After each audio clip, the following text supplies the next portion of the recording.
السلام علیکم علی اسپیکس کے معزز سامعین، امید کرتا ہوں آپ سب خیریت سے ہوں گے اور جہاں ہوں گے خوش ہوں گے۔ میں ہوں آپ کا دوست علی خان اور ویلکم کرتا ہوں آپ کے اور ہمارے اپنے چینل علی اسپیکس میں۔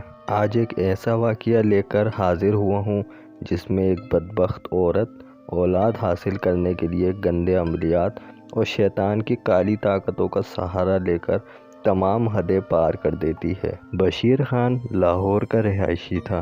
اس کے 2 بڑے بھائی تھے، تینوں کی شادیاں ہو چکی تھیں اور تینوں کے پاس اولاد جیسی نعمت بھی تھی۔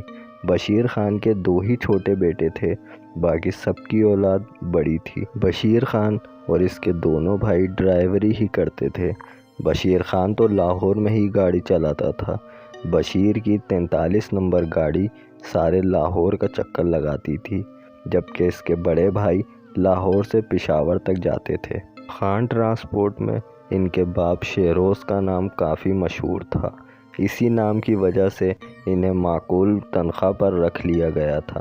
تینوں بھائیوں میں اتفاق تھا، سب پیار و محبت سے رہتے اور زندگی بہت خوبصورت گزر رہی تھی، اور شاید آگے بھی خوبصورت گزرتی اگر بشیر کے ساتھ ایک بیرینہ واقعہ پیش نہ ہوتا۔ بشیر خان کی ڈیوٹی رات 11 بجے ختم ہو جاتی۔ وہ اپنی گاڑی اڈے پر دوسرے بندے کو دے کر سارا پیسہ جمع کروا کے گھر آ جاتا۔ اس کے بڑے بھائی کا بیٹا حافظ تھا، وہ رات 12 بجے تک ٹی وی پر تلاوت سنتا رہتا۔ بشیر خان جب بھی رات کو گھر آتا تو بھتیجے کے کمرے سے تلاوت کی آواز آ رہی ہوتی اور بے اختیار اس کے قدم اپنے بھتیجے کے کمرے کی طرف چل پڑتے۔ وہاں کافی دیر بیٹھ کر تلاوت سنتا تو روح کو سکون پہنچتا۔ اس طرح اس کے دن بھر کی تھکاوٹ اتر جاتی اور پھر وہ سونے چلا جاتا۔ منگل کا وہ منحوس دن تھا جب رات کو بشیر نے اپنی ڈیوٹی پوری کی اور گاڑی اڈے پر کھڑی کرنے کے بعد اپنی موٹر سائیکل نکالی اور گھر کی طرف روانہ ہوا۔ 7 اب اسٹاپ سے سیدھا شیرپا پل کی طرف مڑ گیا۔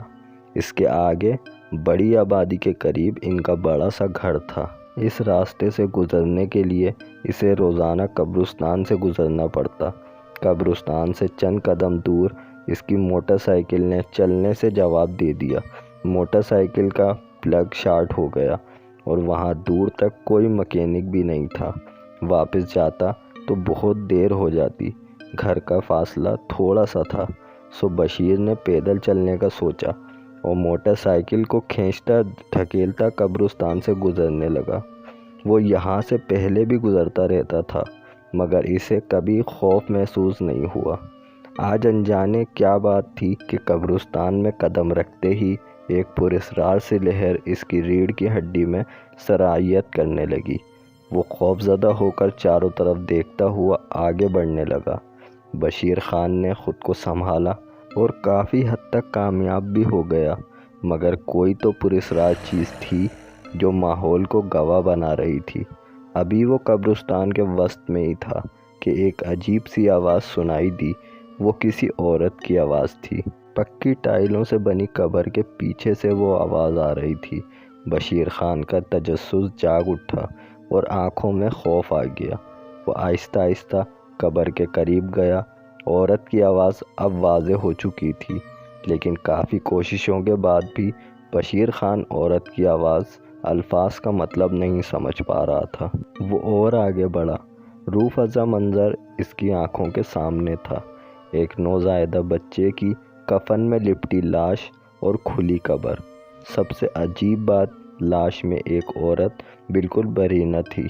اس نے اپنے بال پوری طرح سے کھولے ہوئے تھے اور بچے کا کفن اتار کر کچھ کر رہی تھی۔ پہلے تو بشیر نے سوچا چپ چاپ یہاں سے کھسک جاؤں، مگر اس کے ضمیر نے اجازت نہ دی۔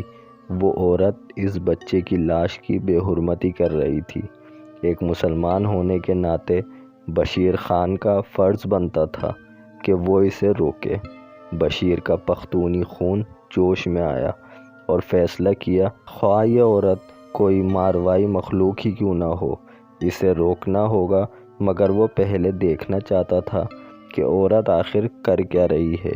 وہ دبے پاؤں قبر کے بالکل پاس آ گیا۔ اس نے دیکھا کہ وہ عورت بچے کو سرما لگا رہی ہے اور عورت اپنی انگلی سے ایک بندیا بچے کے ماتھے پر لگائی اور پھر نامعلوم زبان میں کچھ بڑبڑانے لگی۔ پھر وہ بچے کے اوپر بیٹھ کر ساتھ بھرے پانی کے گڑھے سے اوپر پانی پھینکنے لگی۔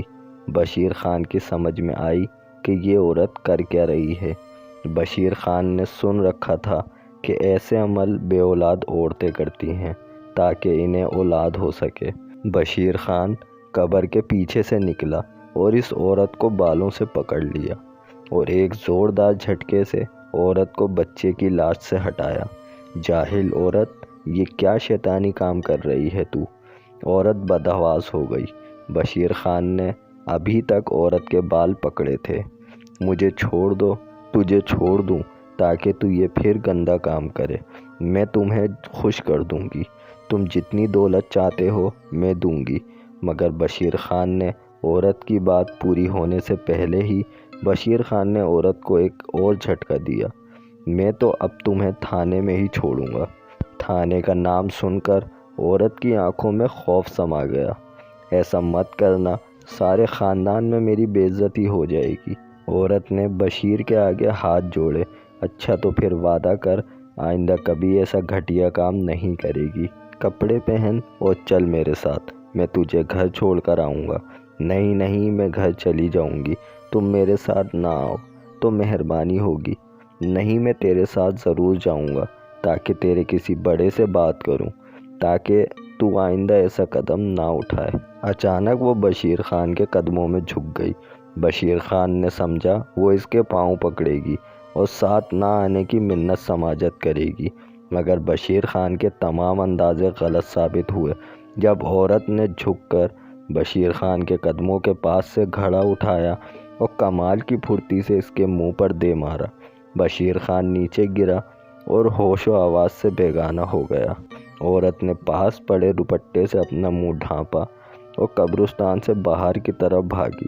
سڑک پر جا کر عورت نے ایک رکشہ روکا اور غازی روڈ جانے کو کہا۔ غازی روڈ اتر کر ایک گلی میں داخل ہوئی۔ تھوڑا دور پیدل چلنے کے بعد سیڑھیاں چڑھی اور اوپر فلیٹ میں چلی گئی۔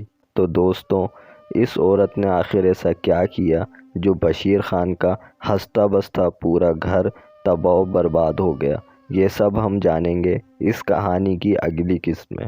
اگر آپ کو یہ ویڈیو اچھی لگے تو اس ویڈیو کو لائک کریں اور اس ویڈیو کو دوسرے لوگوں کے ساتھ شیئر کریں اور اس چینل کو ضرور سبسکرائب کریں۔ ملتے ہیں اس کہانی کی اگلی قسط میں، جب تک کہ اپنا بہت خیال رکھیے گا۔ اللہ حافظ۔